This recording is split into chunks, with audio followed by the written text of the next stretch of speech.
Okay, so now I'm ready to do, I think, some general blocking in of colors.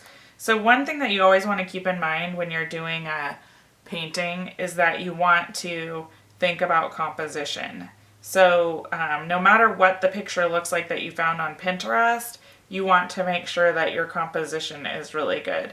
So here in the background, I'm going to do some really fadey flowers, like they're off in the distance, so they're going to be grayed down a little bit. So I'm going to take another old brush and this acrylic glazing medium, and I'm going to mix it with the color that I did here in the beginning with the teal and the alizarin, and I'm going to put some more of the glazing liquid in there.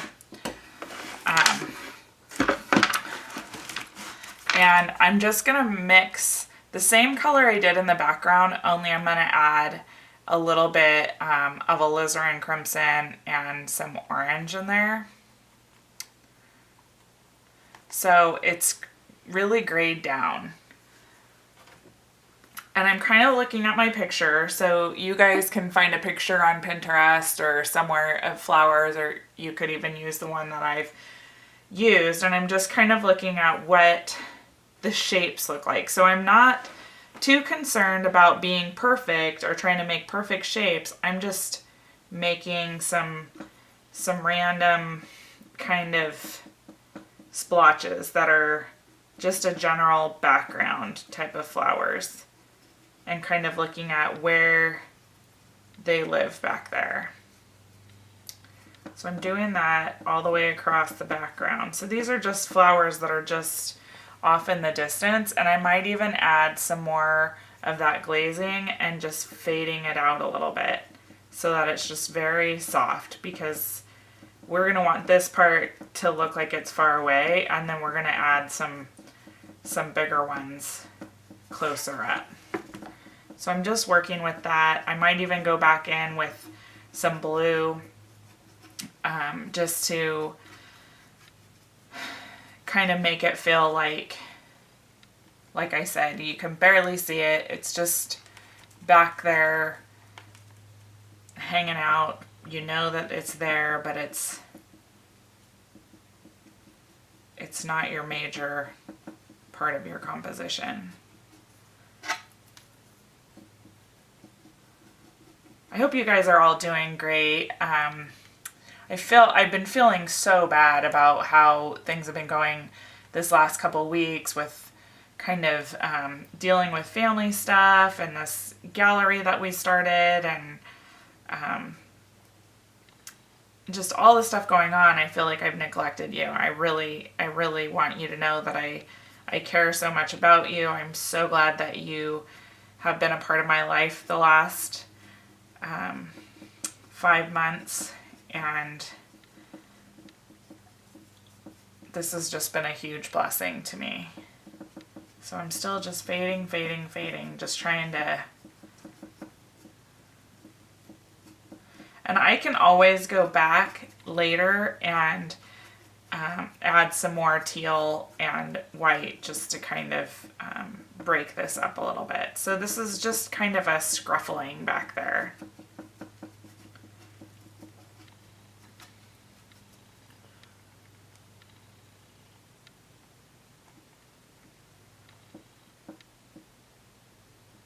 I'm just moving my hand around kind of like I have the shakes.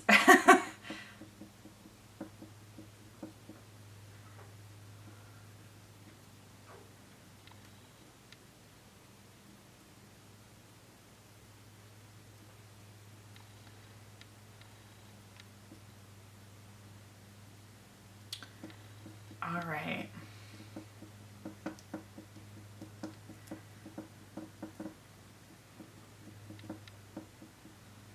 And you can even go in with a dry brush and just kind of smooth it out some more too if you want to.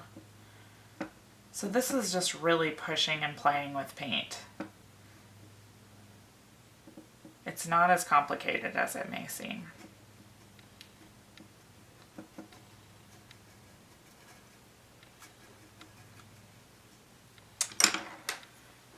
And then I'm going to even go in and add some more white and teal back behind there, just so that I can kind of make the whole thing blend together. So I'm just going to go ahead back in that area behind there and add some more texture.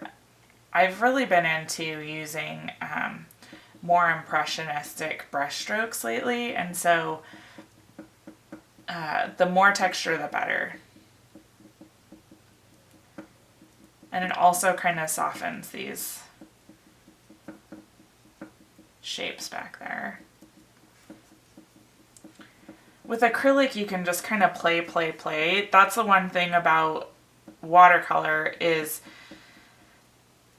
you kind of need to just let it do its thing, and you don't really want to overwork it. The nice thing about acrylics is you can really keep working at it.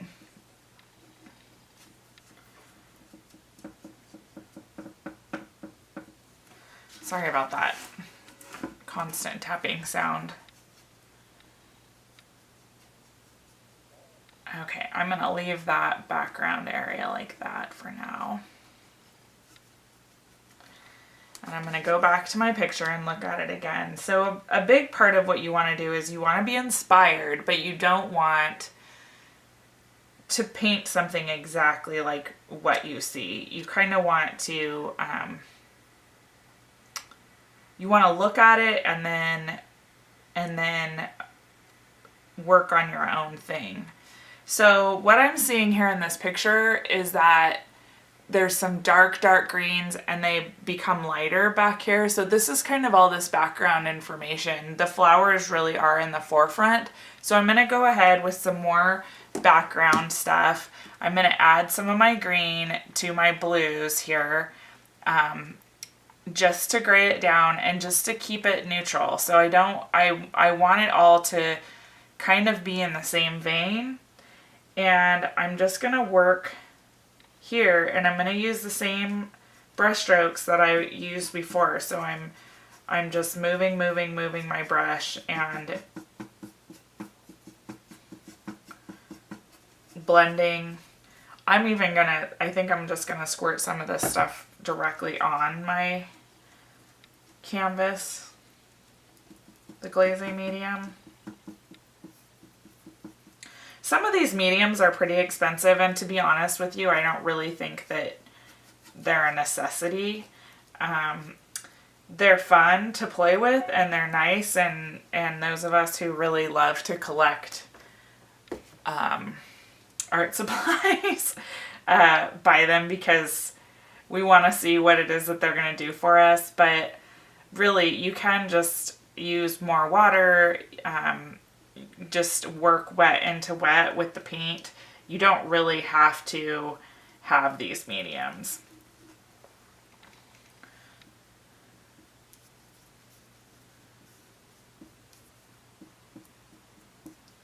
And even with the glazing medium, I'm noticing that it dries pretty quickly. I've been playing a little bit with water-soluble oils, and I started working with those on Sunday, and they're still wet, which is, for me, a little bit frustrating. I think I might be too impatient for them. I really want to work with them, but I like to finish a painting pretty quickly, and there's no way I could rework into that painting today. And so today is Wednesday, and it still is wet, it feels like, as it was the day I started working on it. So I'm just still adding paint, just still working with my canvas. I'm going to add a little bit more of that glazing medium in there just to keep it moving.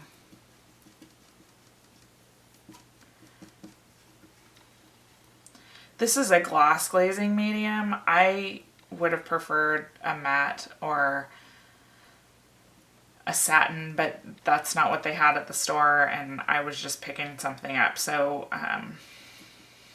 it's just really a personal preference, I think. But I like a matte ground just because I would like to be able to go back in with colored pencil or some other medium.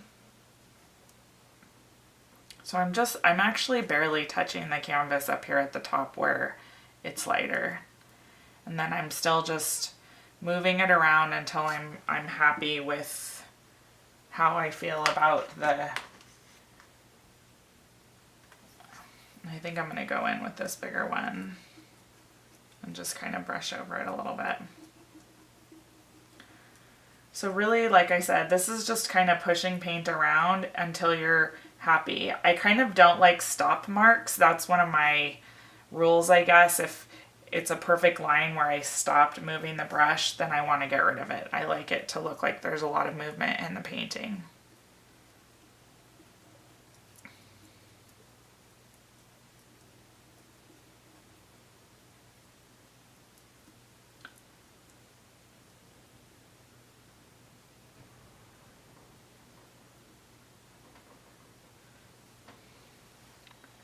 So I'm going to go ahead and stop there and let this dry. It looks like grass kind of. I might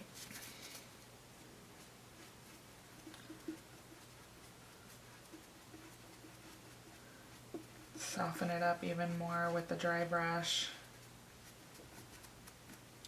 Okay, so I'm going to come back to this probably in about 10 minutes because that's about how long it's going to take to dry.